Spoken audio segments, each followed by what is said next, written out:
Or do the rich people cringe and say, don't tell them that, Robert? Yes. Don't tell people what you know. Right. Keep them poor.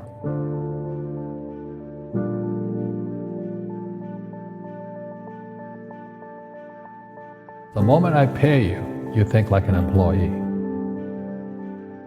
The moment you accept the paycheck, your brain goes dead. That's the trap. Entrepreneurs work for free. As long as you're hungry, you'll think. The school system was designed to teach you to be an employee or a doctor or a lawyer, a specialist, but never about money. The poor will always be amongst us because it starts up here. It's in their words, and the words become flesh. But when they say, I can't afford it or I can't do that, they go down. They become what they say. And I meet so many people, I can't afford it. You think I'm made of money? My PhD dad, he says, what do you think I am, made of money? I can't afford that. And my rich dad would say, that's why he's poor. Poor people say, I can't afford it, I can't do that, I don't have time. Because it's an escape. It's an escape, you know what I mean? It's easy to say, I can't afford it. Oh, I'm too tired. Oh, I can't go to the gym. When you could go to the gym. No, I can't. Truth is, I'm just too lazy to go to the gym. And your rich dad used to say what instead of, I can't afford it? How can I afford it? How can I do that? A question opens the mind, a statement closes the mind. See, when you say, I can't afford it, your mind shuts down, and you become what you say. People right now who are sitting at home, who are struggling financially or worried about money or unhappy, they may be making a lot of money, but unhappy with what they're doing, it was probably taught to you. Your superego was taught, get a job, work hard, or you'll never be rich, or the rich are evil, or whatever. Poverty is passed on. It's taught in your families. And middle class is taught in families. And until you change your mindset, Correct. Money won't help you, right? Correct. And we see that with people that win the lottery, people that make more money, they still have the same problem. Right. Because they have that poor man's soul. Right. If you're poor, you'll always be poor. That's really hard for people to understand. Yeah, the money will disappear that fast. Just like most pro athletes, they make millions of dollars, and 65% are bankrupt 5 years later. It's because they come from poor families. But unfortunately, what Mr. Lipton was saying, it's passed down genetically. That's the frightening thing.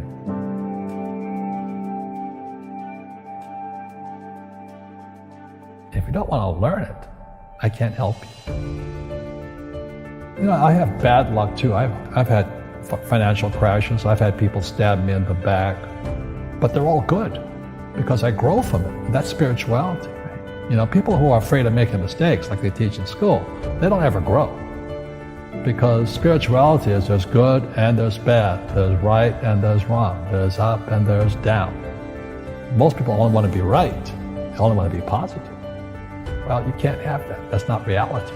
And the average person, the reason they're poor is they haven't failed. They play it so safe. They haven't made any mistakes like they taught in school. That means they don't learn anything. That's why the school system's actually fundamentally corrupt. It's anti-education. But the average guy is standing there, oh, I'm an A student, I'm going to do this all on myself. And a bunch of rugby players run you over, and you go, well, they're not playing fair. Yeah, well, you're playing stupid. You should have a team. You should have accountants, attorneys, and bankers and all that stuff. But that's not the game I want to play. I said, then don't play the game.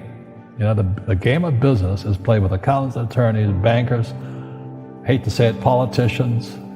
You got to know the game. People say, well, money is not that important to me. Then if money is not that important to you, money is not important to you. You know what I mean? I don't care about money. The money doesn't care about you. The word does become flesh. Oh, I'll never be rich. Or the favorite one is the rich are greedy. It's the poor that are greedy. If you think about it, because to be rich, you have to give something. I have to produce books and games, and I purchase real estate, I provide housing, provide jobs and all that. That's why I'm rich. But greedy people produce nothing. Einstein said, imagination is more important than knowledge, but knowledge empowers imagination. And what most people lack is real business knowledge, like accounting, like debt, like taxes. You got to know that stuff, but they don't teach it in school to anybody. You see, most teachers in school, they're out of ethics. They teach subjects they themselves don't practice. Because I understood what a fake teacher is. A fake teacher is somebody who just wants a job and they'll teach anything. They teach how to shine shoes if you pay them more money. But they really don't know what they're teaching. In life, one of the things I suggest to people, you got to find a real teacher versus a fake teacher. And a fake teacher is somebody who doesn't do what they teach. And a real teacher is doing what they teach every day. Our school systems are making our students weaker. So in school, they have these things called now trigger effects. So you can't, as a teacher, you can't say anything that might upset the student. They don't want anything that might jar their point of view. You see, people say, well, why don't you give the poor money? So the only problem with that is it just creates more poor people. Give a man a fish, he fishes for the day, or eats for the day. Yeah, you give a man a fish, you get a lot of people who want more fish, But you teach them to fish. We become creatures of our own habits. And until we break the habit, we don't change. Our schools don't teach that. Our schools teach almost the exact opposite of that. And the average person, the reason they're poor is they haven't failed. They play it so safe. They haven't made any mistakes like they taught in school. That means they don't learn anything. That's why the school system's actually fundamentally corrupt. It's anti-education. So what I say to young people is you find your game. So my game financially is business, number one. Second is real estate. And that's why I pay no taxes. That's why Trump pays no taxes.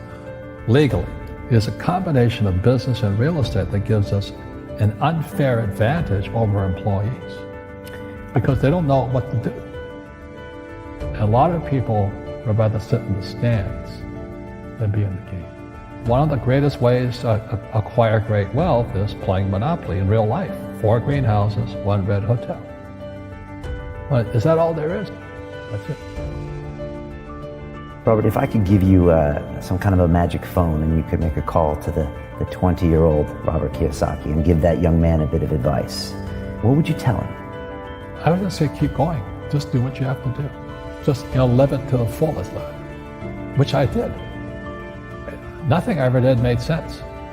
Now, could you imagine quitting a $120,000 a year job for $200 a month to go fight in Vietnam and almost die? It didn't make sense, but it was the best decision I made at that time. And I think what most people do is they let their parents or their friends talk them out of life. So afraid of failing. But failing is how we succeed. You look at guys like Edison and all that. They failed like 1,014 times before he invented the light bulb. Our schools punish you for making mistakes. And that's why we have so many people who are so afraid of admitting they make mistakes or afraid of failing.